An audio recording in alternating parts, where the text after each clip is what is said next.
Why is this happening? How did I people wake up, they're like, well, how did I get here? It's 2, 3 years have gone by. They got this woman who's yelling at them. It's happening because you let it happen. You became a beta male. You were a beta male. You were a simp. You were one of those things.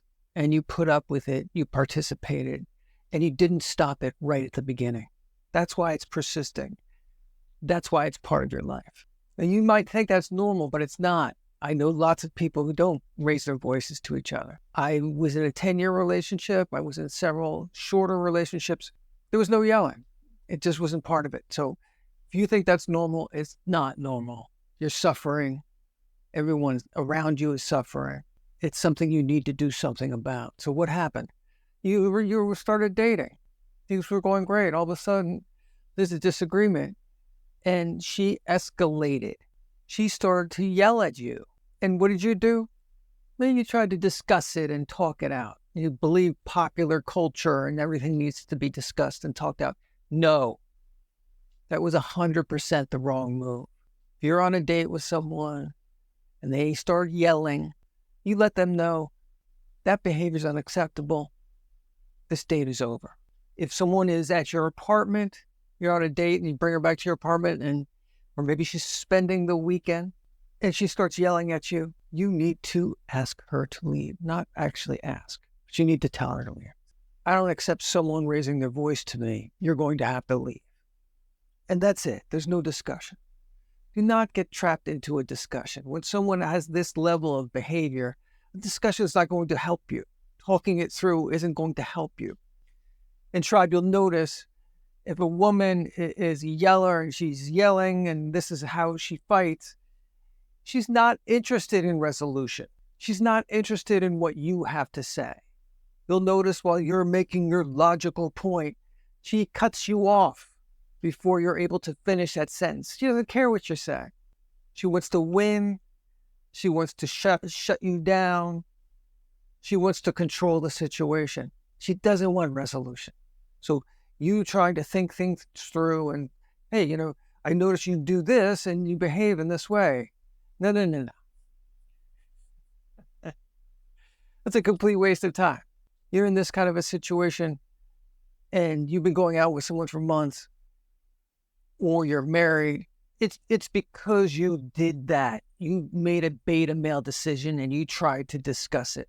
Do not discuss. Do not apply logic when someone's being irrational and raising their voice to you and treating you with that level of disrespect. You have to respect yourself. Let me say that again. You have to respect yourself. This is about the respect you have for yourself. You are allowing someone to talk to you that way. You must remove yourself from that situation. Someone is at your apartment or house and they're speaking to you like that, you let them know it's unacceptable and let them know they have to leave. A woman could be behaving like this because she's testing you to see if you'll set a boundary, to see if you'll check her, to see if you'll be a man and not accept this. So you have to rise to that challenge. Does that mean this is going to stop? No. This is a red flag. If someone is raising their voice to you, it is a red flag. And if this is how they test you, they will be testing you like that in the future. It's not over and resolved because you were a man, you were alpha, you set the tone, you asked her to leave. No. 3 months later, it'll be back.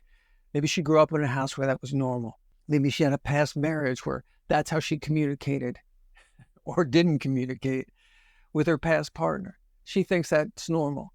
She could be addicted to those emotions and the adrenaline she gets from a fight and raising her voice and yelling and screaming. Yes, she could be addicted to those feelings and she could be trying to press buttons to get you to join in with her. And the moment you act emotionally, you're screwed. So realize what's going on.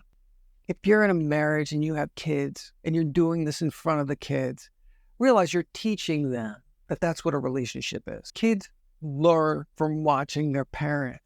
You either have to be grown up enough, you and your wife, to talk this through and to agree you're not going to do this in front of the kids.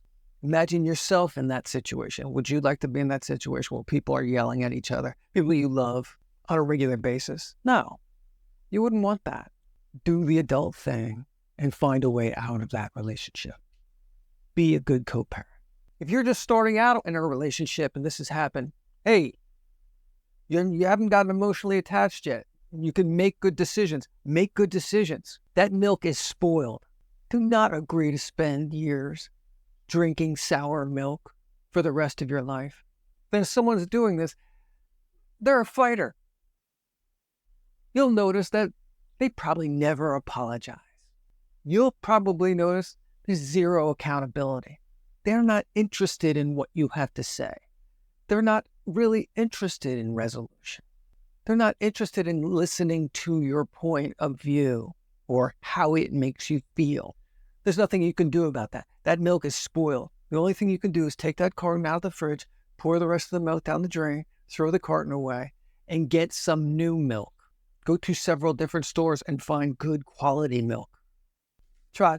That's just the choice you have. There's no other way around it. We've all been in these types of situations. Not everyone has acted perfectly every single time. But you know when someone has this tendency and you know you need to remove yourself from this. So try. Not make a life sentence out of this. See these red flags. You're starting a relationship. Someone's like that. You've been with them for a year. You've never heard them say, I'm sorry. That was my fault. I shouldn't have done that. People make mistakes all the time. If they say, hey, I make mistakes, but they can never specifically say, I did this specific thing. I shouldn't have done it. I could have done it better. I hope you'll forgive me. It's a wonderful thing to apologize and hear someone apologize to you. It creates closeness and love. If you're not doing that, if you're with someone, you've been with them for a year and you haven't apologized for something, you're one of those people. You have to tell people, hey, I could have done that better. And I will do that better in the future. And I love you. However you want to do it. But you have to be like that. And you can't call out what they did wrong. It's a huge skill and increases love and understanding. And it brings people and families together to be able to let something go. We all do stuff wrong. If this is happening, you have to be man enough to remove yourself from that situation. This life is what you get. Do you want to be drinking sour milk every week for the rest of your life? That's what you're doing and you know it. And look, if this is a pattern for you and you keep ending up in relationships like this, and when you heard me say I've had relationships where we never yelled at each other for 10 years, and you think that's nuts and then that's not true, you need to get yourself into some kind of therapy where you discuss with your therapist why you're like this, what happened, and do something about it. Don't just extract yourself from this present situation where it's the same thing and jump right into a new one. Don't do that to yourself. Obviously, there's something you need to talk through. Obviously, there's some self-realization that has to happen. Don't deny yourself this. This is a wonderful thing. Find a good therapist, talk it through, and move on. When you get into that new relationship, be aware of those signs. Be aware of those tendencies. Look for those red flags. Are they there? Does this person apologize? Do they raise their voice when there's a disagreement? Do they listen to you? Do they cut you off when you're trying to talk? Then you know you need to get away from that person and try again. And you can do that. So try, this is why she's yelling. And this is why you don't want to be involved in that. Your life is precious. It's worth so much more than that. And the truth is, you can find something much, much better.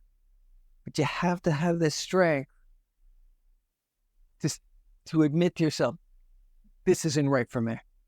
I'm going to make these changes and I'm going to move on with my life. It's easier at the beginning, so don't let these things slide. And even if you've been dealing with this for a couple years, don't make it a couple years more.